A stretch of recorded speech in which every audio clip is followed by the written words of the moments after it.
El estrecho de Gibraltar marcó un día el límite del mundo conocido. Pasar los límites de Gibraltar era sinónimo de ir hacia el fin del mundo. Lugar excepcional para el desarrollo de la pesca submarina. No es sin embargo un sitio apacible motivado por las condiciones particulares de la zona.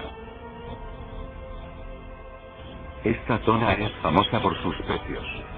Fenicios, cartagineses, púnicos, romanos, y un sinfín de culturas vagaron por estos peligrosos mares. Y no es difícil encontrarse con restos de barcos que tuvieron un trágico final como los acaecidos en la famosa batalla de Trafalgar. Barcos como el Bucentaure, el Fox, o el gran navío español Santísima Trinidad, el buque de guerra más grande de su tiempo, que fue hundido por los británicos ante la imposibilidad de remolcarlo a Gibraltar. Hoy, este gigante de 130 cañones, apodado por Benito Pérez Galdós, el Escorial de los mares, descansa en su silencioso sepulcro submarino. Pero el verdadero tesoro, no son estas piezas arqueológicas, sino los datos que nos revela ayudándonos a aumentar nuestro patrimonio cultural.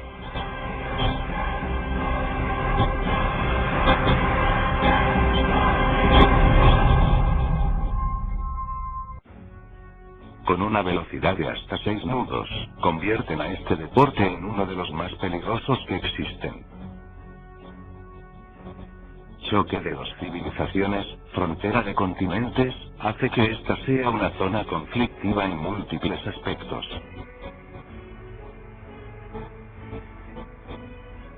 Aguas claras. Temperaturas del agua elevada. Poca corriente. Viento flojo. Estas son las condiciones que no suelen concurrir en el estrecho. Por ello encontrarse visibilidad de 30 metros. Poca corriente. Y una temperatura del mar de 23 grados. Nos proporciona una jornada de pesca inolvidable. El día ideal lo tenemos ante nosotros. Lo hemos esperado durante todo un año. El estrecho no suele ser benevolente. Y tendremos que aprovechar las condiciones actuales antes de que éstas cambien. Así durante 3 días seguidos, gozaremos de este escenario hasta que la llegada de un frente anticiclónico nos traiga un temporal de levante que nos dejará sin poder pescar durante cerca de 3 semanas. La primera bajada será profunda. Desde la superficie divisamos varios meros que se han metido en su guarida. A causa de la profundidad los vemos pequeños, diminutos. Pero sabemos que una vez llegado al fondo tendrán un tamaño importante. Cada pescador elige su presa y va en su busca.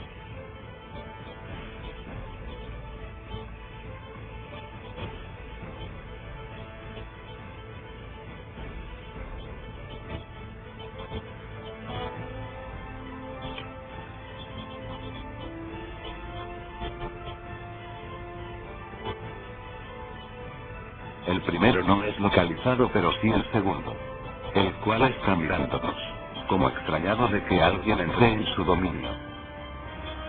Es un tiro relativamente fácil y mortal de necesidad.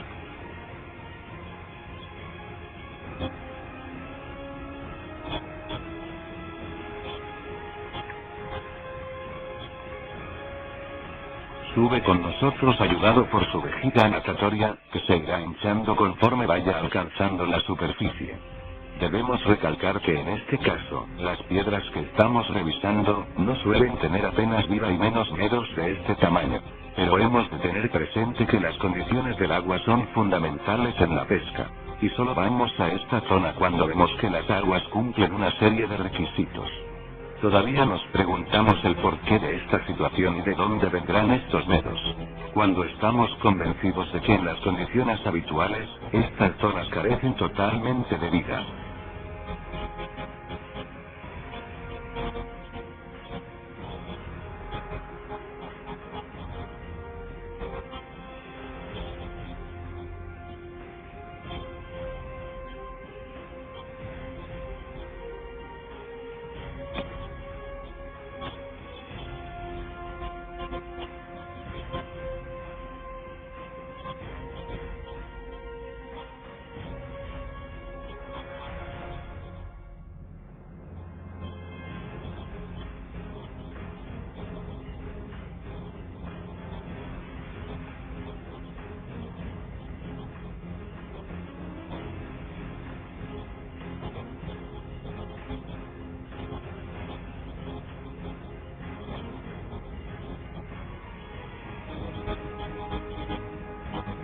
en una nueva bajada, nos volvemos a encontrar un mero en la entrada de su guarida. La pesca a la caída del mero hay que desarrollarla lentamente, sin excesivos movimientos. Desde el mismo momento que lo divisamos debemos recordar que seguramente ya llevará un tiempo observándonos. Su comportamiento es bastante previsible, por lo cual debemos apretar el gatillo en el momento justo, y este será instantes antes de que se gire para huir, o de que se resguarde en su piedra. Debemos de ser cautos, pues si disparamos antes de la cuenta, tendremos muchas posibilidades de errar el tiro, o peor aún, de herir al animal sin un disparo eficaz. Y si esperamos más de lo debido, el mero se girará y huirá. Como siempre preferiremos que huya a fallar, por lo que no dispararemos hasta estar seguro de acertar con una total garantía de éxito. El hábitat del mero se limita a zonas rocosas, guareciéndose siempre en cuevas o en cavidades angostas. Pero en el momento de producirse el desove en algunos casos, las hembras cargadas de huevos no pueden permanecer en el fondo, y muy temporalmente los podemos localizar entre dos aguas. En estos casos jamás dispararemos a estos ejemplares, aunque sean muy fáciles de capturar, ya que si seguimos descendiendo es probable que en el fondo encontremos los ejemplares más grandes, y siempre nos quedará una mejor sensación el dejar meros llenos de huevas. Sin prisas procederemos a subir la pieza hasta la superficie, siempre intentando que el hilo esté en todo momento tenso, y sabiendo que la vejiga natatoria hará que el pez suba con mayor rapidez conforme vaya ascendiendo.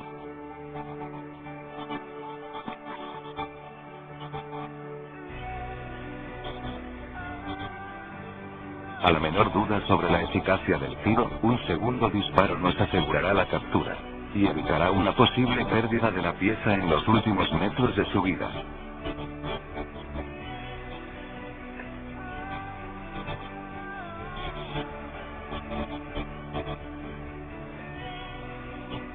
Después del tiro de gracia, el mero pierde el color y se vuelve blanco. Esto nos indica que le hemos dado de lleno en el cerebro, y que la captura ya es segura.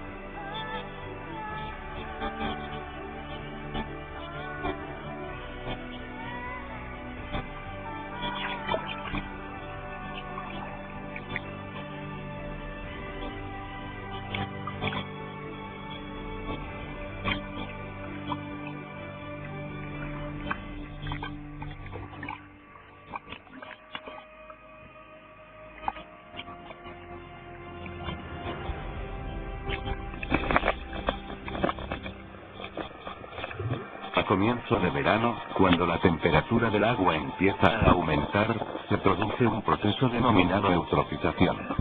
La explosión de algas que acompaña a la primera fase de la eutrofización provoca un enturbiamiento que impide que la luz penetre hasta el fondo del ecosistema.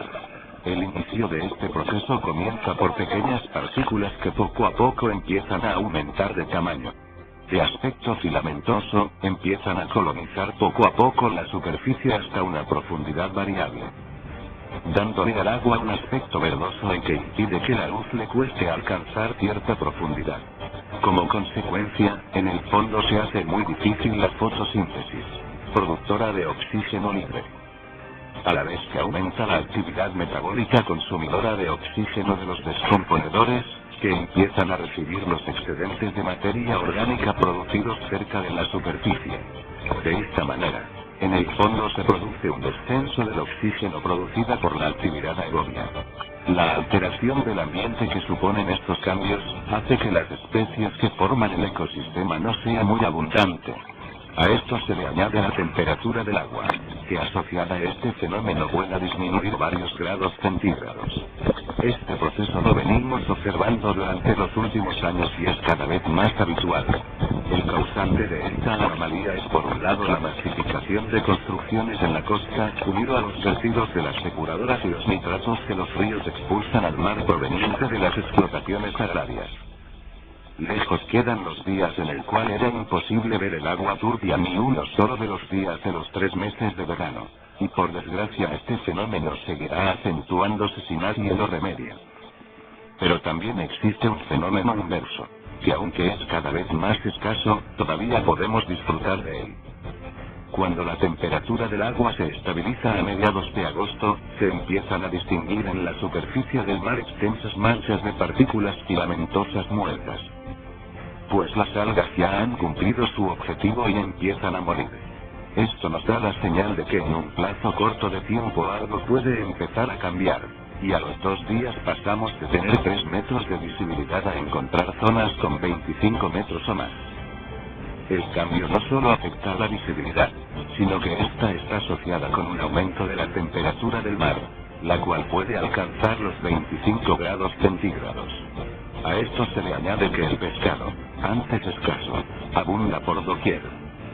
Aprovechamos estos días para disfrutar de este agua tan esperada, y en conjunción con las mareas buscaremos los lugares más adecuados para la pesca. Aquí vemos como la pesca con agua clara dista mucho de las condiciones que solemos realizar. Incluso se puede pescar en parejas, como es en este caso. Un mero ha sido divisado desde la superficie a 29 metros. El primer pescador baja seguido de su compañero. Una vez pegado el primer tiro es importante aprovechar el momento de incertidumbre de la presa para sacarla de su guarida, y es en ese preciso instante cuando el segundo pescador aprovecha para darle un segundo tiro que hará que la captura no sea problemática.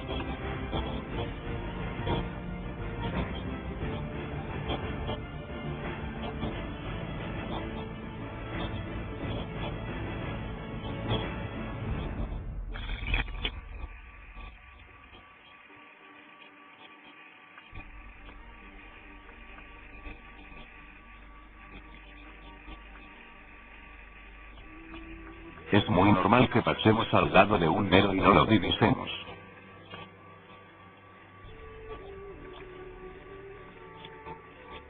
En este caso es el cámara el que se da cuenta de cómo un mero está mirándolo. Su compañero apenas está a un par de metros, pero no se ha percatado de su presencia. En un segundo descenso, intentamos buscar al mero que anteriormente habíamos localizado. Previamente comentaríamos el lance de la bajada anterior, y cambiamos impresiones sobre cómo deberíamos atacar a la piedra. Una característica de este tipo de piedra tan agreste, es que desprende una especie de limo, que aunque el agua esté bastante clara en superficie, una vez llegado al fondo nos encontraremos con una capa bastante sucia que dificultará la visibilidad. Se revisa la cueva en cuestión, pero el mero está bastante bien encuevado. Y si no hay posibilidad de éxito del 100% es mejor ignorarlo, pues lo último que queremos es un mero enrocado. Nuestra política en la mar es siempre disparar a piezas que tengamos la certeza absoluta de poder capturar, pues no hay mayor fracaso para un pescador submarino que el dejar una pieza herida en el fondo, y preferimos no disparar a tentar a la suerte sobre una posible captura. Dejamos al mero tranquilo y cambiamos de zona. La captura de las urdas son casi siempre a la espera o a la caída. Vemos en esta secuencia como el pescador se deja caer hasta tener una posición cómoda para el disparo.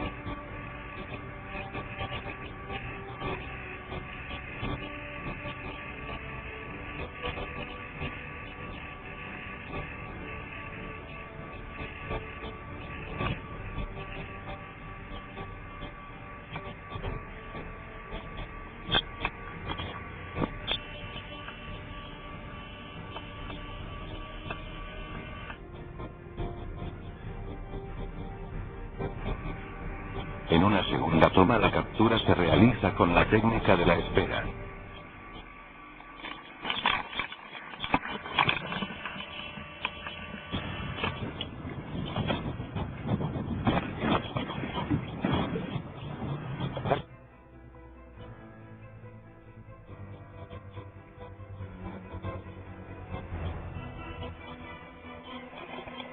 La pesca profunda requiere de un gran control mental, y hay que intentar adivinar con la situación que nos vamos a encontrar antes de sumergirnos. Pues solo el hecho de pensar o de cambiar nuestra táctica en el fondo requiere gasto que muchas veces no disponemos. Por ello la concentración antes de la inmersión profunda es algo que todo pescador debería dominar. En este caso vamos a realizar una pesca profunda en un pecio situado a 36 metros. La primera imagen que vemos es la de un pardo pluma, para más abajo encontrar un grupo de rubinas. Como son piezas relativamente pequeñas las rechazamos y continuamos nuestra caída. En el límite de la visibilidad, divisamos un nutrido grupo de corvinas que se desplazan lentamente por el lecho arenoso. Pero la distancia que nos separan es infranqueable a esta profundidad. Olvidamos de las corvinas y vemos como un dentón de buen porte se cruza en nuestro camino. El tiro es bueno, pero sabiendo el ímpetu con el que este pez lucha, tendremos que hacerle fuerte, ya que si roza algunas de las planchas cortará el hilo, perdiendo la pieza. Conforme vamos subiendo soltamos carretes, pero controlando que el pez también suba con nosotros. Por lo menos unos cuantos metros. Poco a poco iremos soltando cada vez más carrete hasta poder alcanzar la superficie.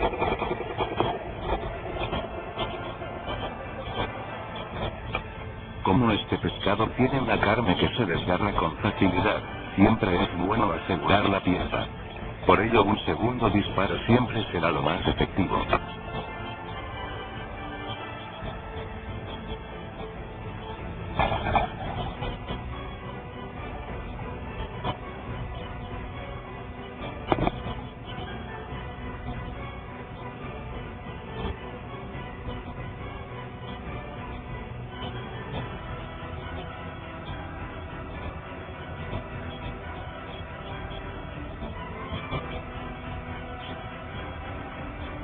En esta nueva escena, nos disponemos a revisar una cueva que previamente habíamos localizado con varios meros en su interior. En esta ocasión la cueva señalada se encuentra en un fondo de unos 28 metros. Y la corriente aprieta bastante. Tenemos que aprovechar las bajadas pues esta irá a más, hasta que se haga imposible el poder caer en la piedra. Y también hay que considerar el peligro que supone introducirse en una grieta a favor de la corriente, la cual nos puede hacer un efecto succionador y crearnos un serio problema. En la primera bajada se realiza un doblete de abadejo y mero. Aquí vemos cómo, incluso con la piedra balizada, no hemos caído en el sitio acordado. De todos modos se aprovecha la bajada para reconocer el fondo y establecer nuestra posición, para que en el siguiente descenso tengamos el éxito esperado.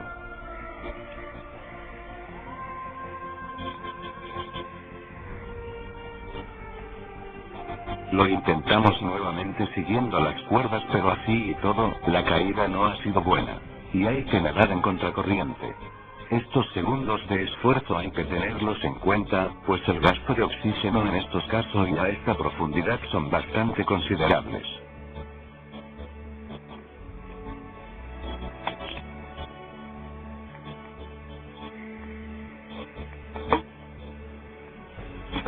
El primer mero yace muerto al fondo de la cueva. El tiro ha sido letal y no tendremos problemas para sacarlo. Pero no lo subimos inmediatamente. Lo dejamos para que nos siga dando la posición exacta del boquete e intentar sacar un par de ellos más.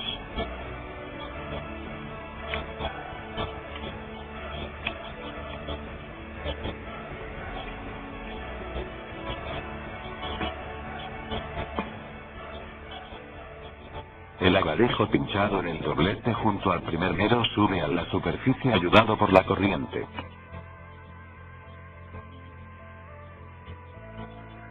Esta circunstancia de encontrarse con varios ejemplares en la misma cueva no es excepcional, y se nos ha dado el caso de encontrar concentraciones de meros de hasta 20 ejemplares en una sola grieta. En estos casos hay que ser bastante cautos, pues hay que elegir la pieza que menos problemas nos pueda ocasionar y solo coger 3 o 4 ejemplares aunque veamos muchos más.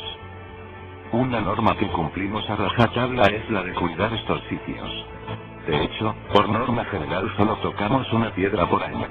Es decir, nuestra filosofía es intentar no repetir piedras en una misma temporada.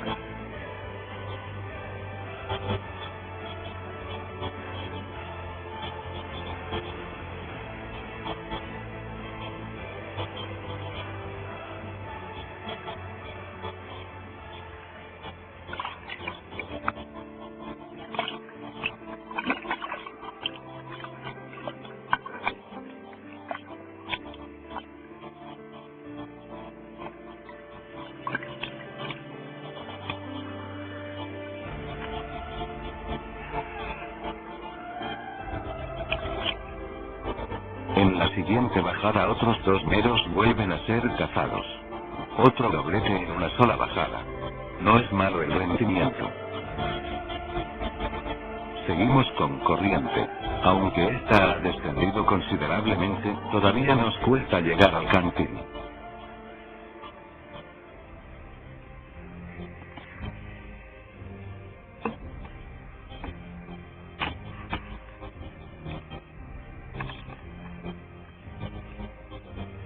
El último saldrá de un certero segundo tiro en la cabeza.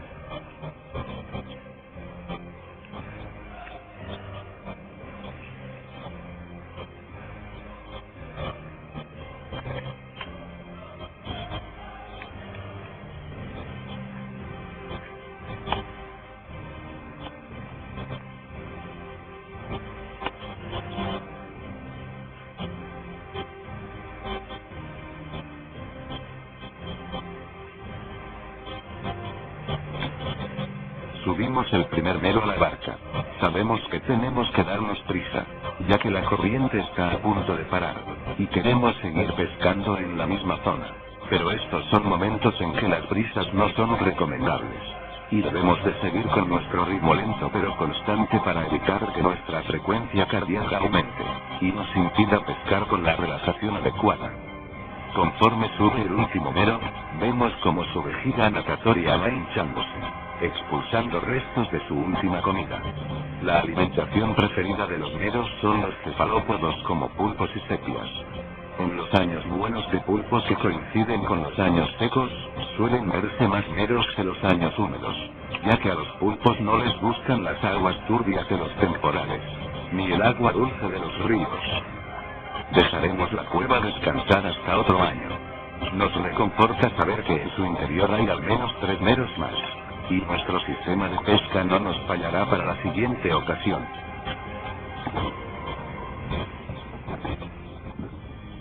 Estos meros los hemos cogido entre 28 y 29 metros. Como habéis visto en las tomas anteriores, hemos pinchado 2 meros, bueno, un abadejo y un mero a la vez. De manera que... y los hemos enganchado en la misma boya. Luego hemos podido sacar primero el abadejo. Y el mero, una vez que ha salido, lo hemos tenido que dejar enganchado arriba, dado que mediante el fusil teníamos marcada la cueva. Con esto lo que os quiero decir es que esta pesca hay que improvisar todo en todo momento, hay que darle vueltas a la cabeza. Nunca se sabe cómo van a ir las cosas. Esta pesca se ha hecho en una piedra, no ha sido más que en una piedra, no suele pasar, pero bueno, ha habido suerte hoy y es lo que se ha hecho. Yo he visto un mero más grande, algo más grande que este, y Antonio ha visto otro mero más hacia la derecha, también más grande. Cuesta sacar, evidentemente. Bueno, si Dios quiere vendremos otro día y lo intentaremos sacar, pero me parece que ese mero nos va a costar mucho sacar. Si es que yo lo he tenido muerto en un agujero así, me estaba mirando de frente y le he pinchado en la cara, pero ni se ha movido, ha reculado un poquito hacia atrás y ni se ha movido. Es que mero ya sabe dónde está y por eso es tan grande.